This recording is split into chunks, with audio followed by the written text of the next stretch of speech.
Eusko ikaskuntza, udan egoikoetxea. Eta batez be gure gonbidatu guztiak. Ondo etorri Eusko ikaskuntzak eskainitako saio honetara. Hilabeteko lehenengo zapatuetan eta azkenengo zapatuetan Eusko ikaskuntza Bizkaia irratian.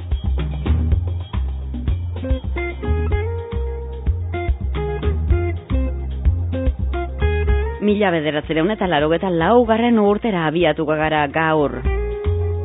Orduantxe sortu zalako Industri Ondare eta Herrilaneko Euskal Elkartea.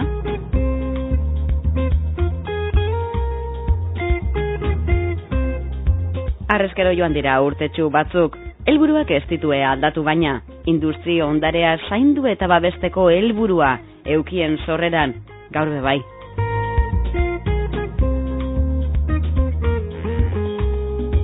Industri ondareak bere baitan dituen balio historikoek, artistikoek eta teknologikoek euskal kultura eta bera garatzeko dimensio barria dakarre.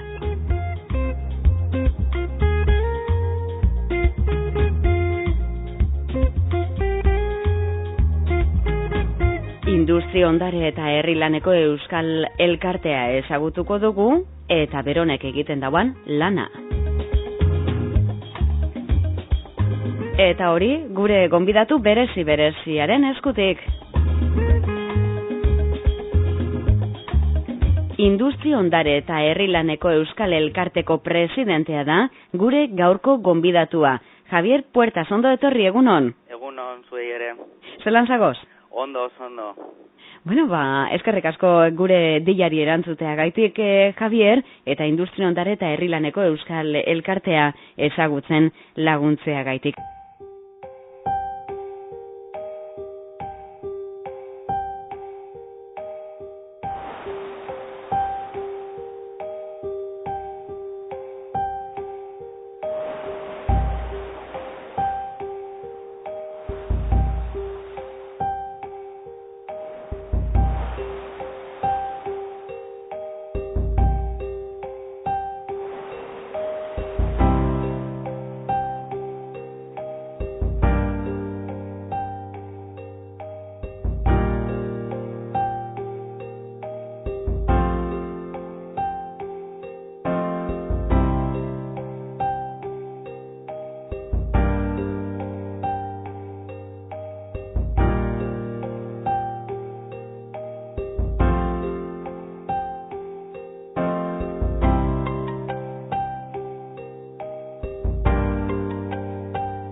Aitatu dugu atarian noiz sortu zan, baina orain jakin gurako geunkena eta presidente zaren ezkero, zera da, zer dan, ezta? Definizio bat emoteko eskatuko deutzugu. Bai, hori industria ondarea orokorrean esan dezakegu badala elementu guztiak azaltzen dituztenak gure iragana industrial ikuspuntutik. Hau da, suposatzen da, eta horrela izan zen ere, azken 150 urtean ekonomiaren aldetik eta baita ere sozialaren aldetik, industria orokorrean oso importantea da, izan da gure herrian, eta hortik azaltzen duena, guk jasotzen dugu azaltzeko eta esplikatzeko ze izan garen eta oraindik ere ze garen, ezta? Hori da. Zenbat langile zagoze beharrean? Bueno, gure elkartea irabazi asmorik gabeko erakunde bat da, ez gara enpresarik ez ezer, eta elkartean 130 baino gehiago bazkide gara, eta eguneroko lanean zuzendaritza batzorde bat daukagu, eta horretan gabiltza. Bai, bazkideak orduan oso ondo. Bai, hori da. Eta non zagoze fizikoki, hau da, industria ondare eta herri laneko euskal elkartean non dago? Fizikoki Bilbon gaude, Bailen kalean, hain zuzen, Arriagako zubia eta Konkordiako tren geltokiaren ondoan, eta, bueno, leku polit batean, ze Bilbo hiriak bere historian euki zuen lehenengo etxe horratzean, hor justu kokatuta gaude. Osondo, orain badakigu non aurkitu, ederto. Gatozan zuen helburuetara orain, Javier? Bueno, industria ondare eta herri laneko euskal elkarteak bi erronka saiestezin ditu. Alde batetik, aztarna garrantzitsuenen lege babesa lortzea, eta, bueno, zentsu horretan, esango nuke hori presazkoa dela gure ustez, hori gure herri eta hirietako industriaren iragana azaltzen duten, gure paisaiaren eta ikonografiaren eta gure memoria historikoaren zati diren eta gure izaera inspiratu duten elementuak legez babestea. Hori alde batetik. Baina konturatzen ari gara hori legez babetza ez da nahikoa, askotan. Eta, bueno, adibidez, zoritzarrez, adibide batzuk dauzkagu, orain gogoratu egiten naiz adibidez, hor Zorrotza auzoan, Zorrotzako lantegia, hori elementu hori adibidez, elementu horrek, hori legez babesa dauka, baina bere egoera orain oso larria da, eta horregatik gure bigarren helburu nagusia da hori. Elementu horiek birgaitu eta babesteko benetako berme bezala, baina balioztatzea eta sustatzea ere. Hori, azken urte hauetan, hasieratik gure elkartetik importanteena zen, hori, lege babesa eukitzea elementu hauek, baina gero bestetik konturatzen ari gara ez dela nahikoa eta egin behar duguna da hori, balioztatzea eta sustatzea. Beraz, helburuak betetzeko arlo baten baino gehiagotan egin behar duzuelan. Hori da. Bueno, ez dut komentatu, baina hori baino lehenago eta batez ere gure hasieran hori esaten genuen.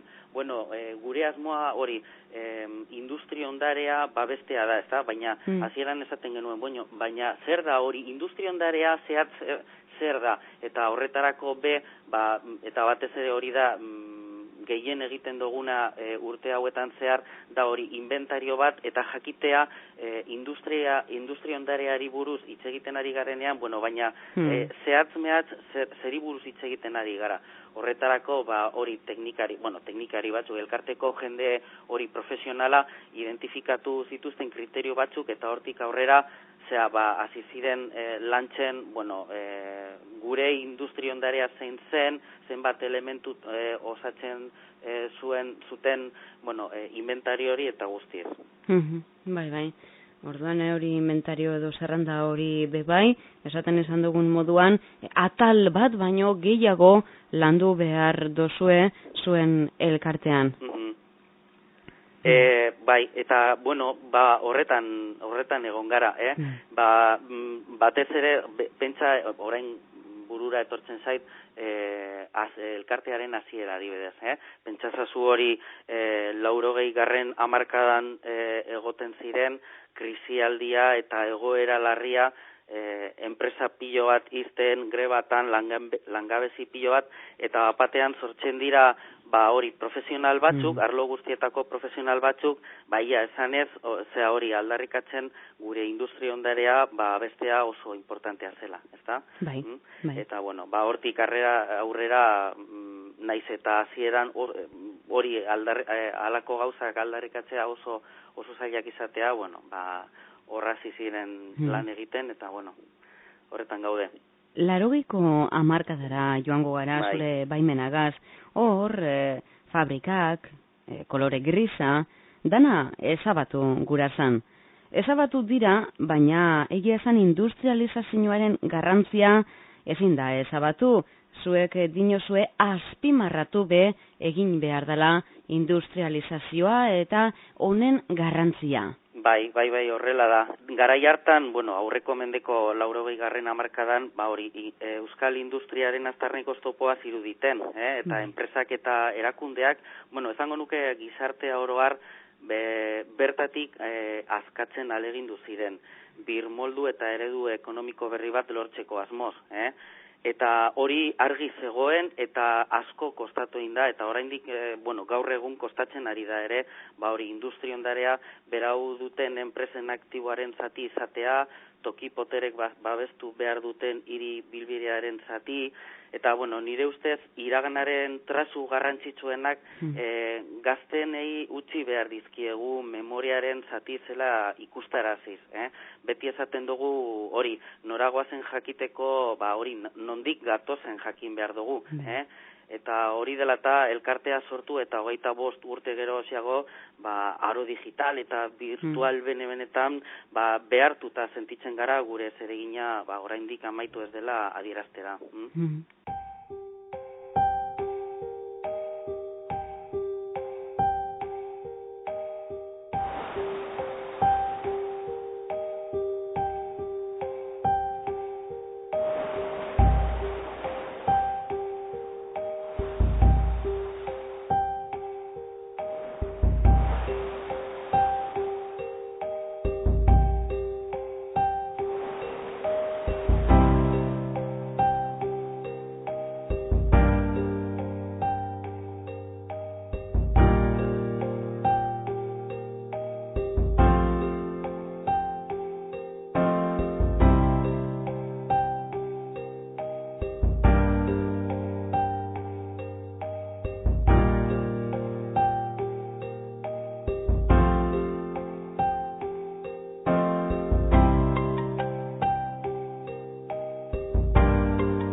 Adibide zehatzek asko argitu ohi dabe kontua, eta bide batez, Bizkaiko hiriburua ezagutuko dugu. Berton Bilbon badagoz gorde beharreko fabrikak edo eraikuntzak, ezta? Bai. Esate baterako Iralan? Bai, Iralako kindegia, adibide oso polita da, galera handiak eukiarren, eta, gogora egiten naiz adibidez, galdu genuena, Boluetako Santa Ana, Euskal Herriko lehenengo labe garaia izan zana, zorionez oraindik dauzkagu elementu oso interesgarriak hemen Bilbon, eta, horien artean, efectivamente, Iralako kindegia. Eta irindegien arloetan Bilbo herria garrantzia handia eduki zuen pasaren mendean. El Ponton izeneko lantegia, orain bakizu abusu ikastola dela, Euskal Herriko lehenengo lantegi modernoa izan zen. 18. mendekoa da, gero ere, hori irindegien arloetan Lazeres izeneko lantegia, hor San Francisco hor ibaiaren ondoan dagoena, orain dira etxe bizitzak, gero ere hori komentatu dozuna Iralako harino panadera, eta gero Zorrotzako Molinos Baskos izenekoa horien artean hori irindegien arloetan euki genituen halako industri oso politak. Gero ere, hori, azpimarratu behar ditugu ere tren geltokiak, eta, denok dakigu Atxurikoa, La Concordiakoa eta Abandokoa, eta, oso elementu oso garrantzitsuak dira. Abandokoarekin ez dakigu zer gertatuko den, eta nahiko kezkatuta gaude, hori abiadura handiko trenaren iristearen ondorioz, ez dakigu zer gertatuko den geltokiarekin, baina, hala espero dugu, hori, mantentzea, baina oso kezkatuta gaude horretaz, Eta gero Bilbon ere, adibidez, Zorrotzaurren ere badauzkagu beste elementu interesgarri batzuk, eta hor, esango nuke, egin genuena komision gestorarekin, Zorrotzaurreko komision gestorarekin, ariketa oso polita egin genuen, eskatu ziguten hori identifikatzea gure ustez ze elementu industrialak bermatu egin behar ziren, eta proposatu ditugunak momentuz emoten dau hori mantenduko direla, beste aktivitateak emanez, baina mantenduko direla. Eta gero, ez dakit, denok dakigu Grua Karola, Deustuko Zubia, Deuston ere badaukagu Tigre eraikina, Elorrietako bondea gailua, zorionez momentuz, elementu batzuk dauzkagu Bilbon. Bai, Bilbon badagoz, Bilbotik kanpo bai, ez? Bai. Zer esateko, Barakaldo herria. Naiz eta Barakaldo herriari buruz, hori hitz egitea niretzako behintzat oso zaila egiten zait. Gure ustez, garai baten duela 25 urte, ez gehiago, esango nuke estatu osoan ez egoen halako herri hain interesgarria industria ondarearen ikuspuntutik. Baina hori, duela 20 urtetik aurrera, hori, tamalez, sensibilizaziorik ez, eta hasi ziren hori gauza bat suntziten, eta ez ziren gai ikusteko ze aberastasuna zeukan. Beste lehentasun batzuk eduki zuten eta hasi ziren elementu pilo bat suntsitzen. Eta gaur egun bai industria ondare daukate, baina gero eta gutxiago. Eta adibide bat jartzeko, pasaren astean bertan, hori Orkonerako azken txaleta suntsitu zuten, eta zoritxarrez, ezta? Duela gutxi ere, geneukan alak beste lantegi oso interesgarria eta oso ezaguna, Zefanitro hor Rontegi zubiaren ondoan zegoena, eta espekulazioaren ondorioz, Zefanitro lantegia desagertu egin zen, eta orain daukaguna da hori, bakarriko solar bat utzi, eta baina, positiboki, aipatuko nituzke beste elementu batzuk. Barakaldon adibidez badaukagu Ilner Pabillo iria, orain enpresentzako zentru bat da, gero Bizkaiko labegaraien bulegoak ere Barakaldon kokatuta daude, langileentzako etxebizitza adibide batzuk dauzkagu ere, Erkros lantegia, nik uste dute nahiko ezagunak direla batez ere Barakaldo tarrentzako, eta hori, zu komentatu dozun bezala, ez bakarrik Bilbon edo Barakaldon, baizik eta beste herri batzuetan ere dauzkagu elementu oso interesgarriak, eta esate baterako eta importanteena gure ustez Bizkaiko zubia. Bizkaiko zubia, bai. Bizkaiko zubia industria ondarearen ikuspuntutik, estatu osoan dagoen munduko ondarea bakarra da izendatuta, eta guretzako hori izendatu zutenean, berri ona izan zen, guk eramaten genituen urte pilo bat halako izendapen eskatzen, eta zorionez duela urte batzuk horrela izan zen. Eta Zestauko labe garaiak, Bizkaiko mehatzaldean badauzkagu ere adibide batzuk, Zuaztieta adibidez, paisai ikaragarria. Oraindik elementu batzuk dauzkagu. Orain egin behar duguna da hori balioztatzea eta, berrizkuratu historiaren oroimena mantentzeko, batez ere hori pentsatzen badugu etorkezuneko hori jendetzan eta hori. Bai, industria ondare eta herri laneko Euskal Elkartean zuek katalogazioa eginta daukazue bintzat 3.000 konturen katalogazioa, baina beste gauza bata babestuta egotea, ez da? Bai. Babestuta 50. Bai, besterik ez, hori elkarrizketaren hasieran, komentatu dut hori, hasieran batez ere ikerketa oso importantea zela, bai? Eta Eusko Jaurlaritzarekin lotuta hasi ginen inventario hori lantzen, eta inventario horrek orain, eguneratu genuen duela urte pare bat, eta hori, inventario hori 2.600 elementu dauzka. Denok dakigu eta guk ere, dana ezin dala babestu eta mantendu. Eta horregatik, 2.600 elementu horietatik gure ustez derrigorrezkoa da babestea 500 inguru, bai? Baina hori, zuk esaten dozun bezala, momentuz 50 babestuta besterik ez daude, eta gure aspirazioa da, hori, 500 elementu horiei iristea, gutxienez, bai? Hori da zuen helburuen arteko bat. Beste bat, industriaren Euskal Museoa ere egitea? Bai. Eta horrekin lotuta bitxikere bat daukat. Industria ondare eta herri laneko Euskal Elkartea, esan dozun moduan, 2009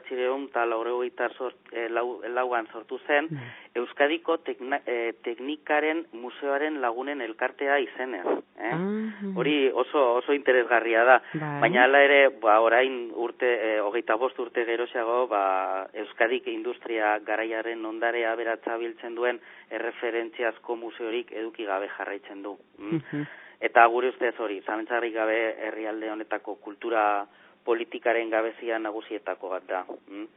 Elkarteak, urteak daramatza proposatzen museo hori Bilboko Zorrotza auzoko Euskal Lerrotan, Molinos Baskos eraikinean jarradila, eta gure ustez ere horrek inguru hori berreskuratzen lagunduko luke, eta Euskal Herri osoa interes historiko, kultural, didaktiko eta turistiko berezi batean ornituko luke. Eta horretan gabiltza. Zelan doa? Bueno, kultura departamentuko arduradunekin bilera batzuk eduki ditugu dagoeneko, eta, baikorrak gara, esango genuke, zentzu horretan, errealistak gara ere, eta, denok dakigu nolakoak dauden aurrekontu publikoak. Eta, hori egia esan oztopo handi bat da. Baina, esaten du hori, haiekin harremanak nahiko politak dira, ikusten dute hori halako museo bat eukitzea derrigorrezkoa dela, beharrezkoa dela, eta, pausu bat da, gero bakizu diruen kontuak nolakoak diren. Bai, eta sasoi honetan, batez be hori aitatu gureko onke, ez da, segurutik krisiak zeuen lanean badauka, eragine Javier? Bai, baina esango nuke positiboki, Positiboki. Higiezinen krisiak birgaitze aukera estrategiko bilakatu duelako. Horregatik guk normalean arkitektura eta urbanismoko profesionaleak, sustatzaileak eta sortzaileak animatzen ditugu mota horretako elementuak esploratzera, beste begi batzuez begiratzera, eta erabilera berrietarako ideiak ekartzera. Gainera ere, hori iraurkortasunaren aldetik, denok dakigu gure herrietan gero eta lurra gutxiago daukagula, etxe gehiago eraikitzeko, eta hori birgaikuntzaren etorkizuna polita izango dela uste dut.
Zakinik zuek aparteko ezer aitatu gurako zeunken, Javier elkarteko presidente moduan?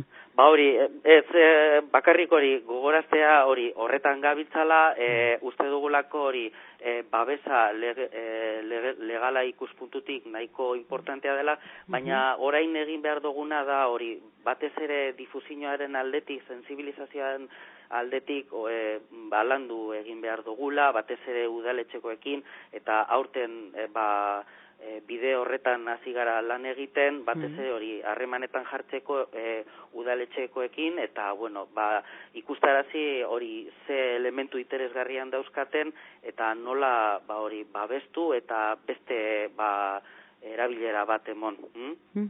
Dana dela, zuen barri jaso gura izan eskero, interneten esate baterako badago aukerea.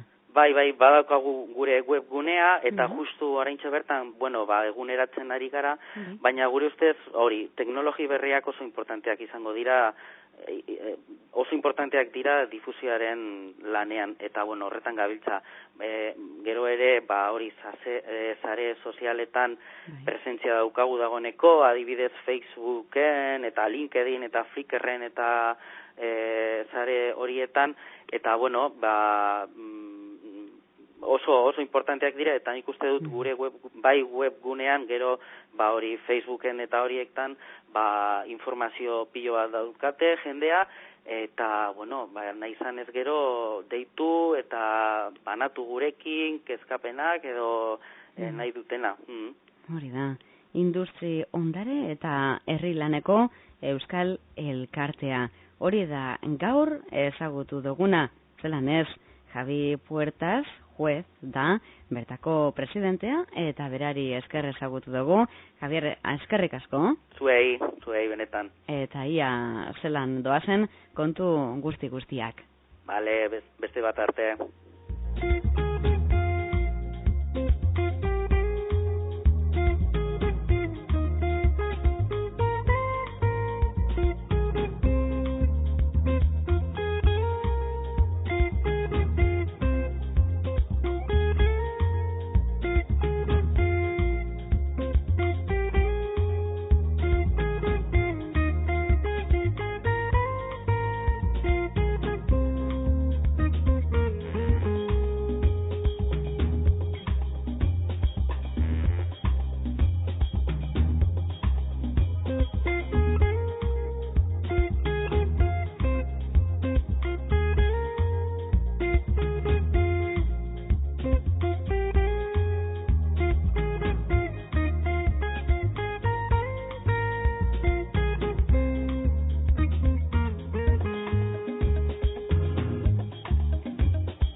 Eusko ikaskuntza hilabeteko lehenengo zapatuetan eta azkenengo zapatuetan. Gaur industria kontuak. Eta industria kontuak ez eze, badakizue industria arlokoen kantuak be izan leitekez. Edo nor nahi izen itaunduko dugu. Amaitzeko Xabier Lete, ni naiz kantatuz.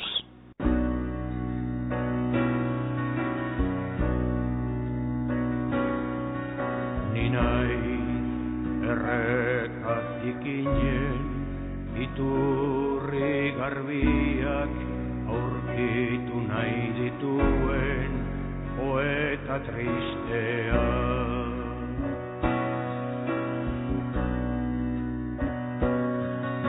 Ni naiz kaletan zehar neguko eguzkitan lanera dikoan gizon bakartia.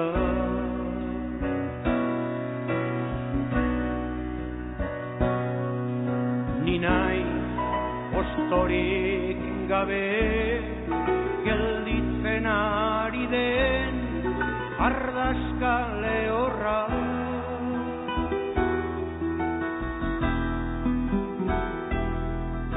Ni naiz pasio zahar guztiak iskali nahi dituen bihotzi eskorra.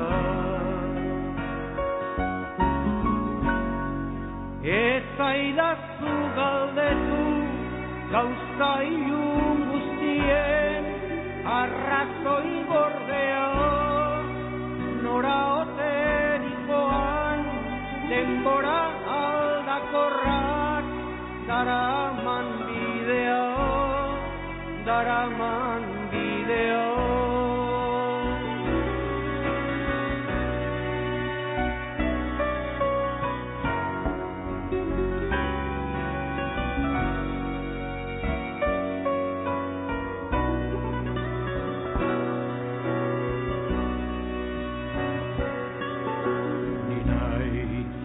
Borrokaren erdian, ilunpetan etxita, amur ematen duen izdi bildurtia.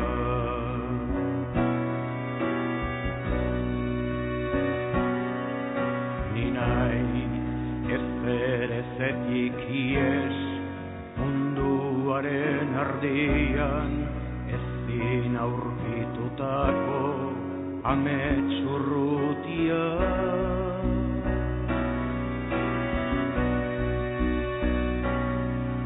Ni nahi irrifar bakoitzean gaztetasun hondarrak galtzen dituena.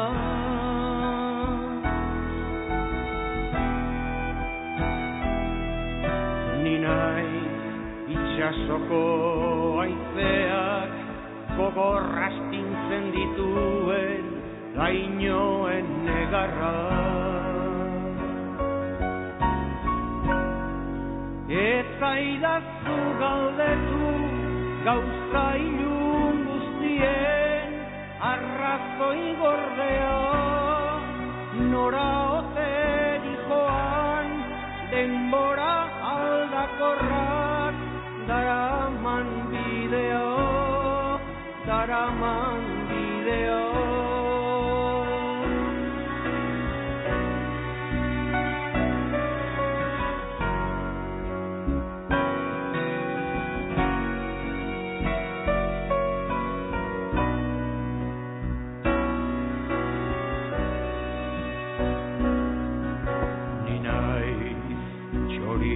Galari bat lurtasun zabarrari etxipenez loturik dadukan katea.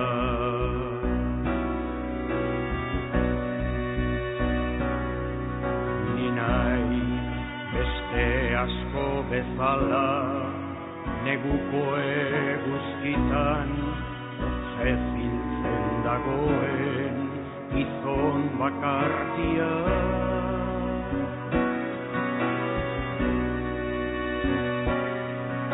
Ni nahi lorerik gabe gelditzen ari den ardazka lehorra.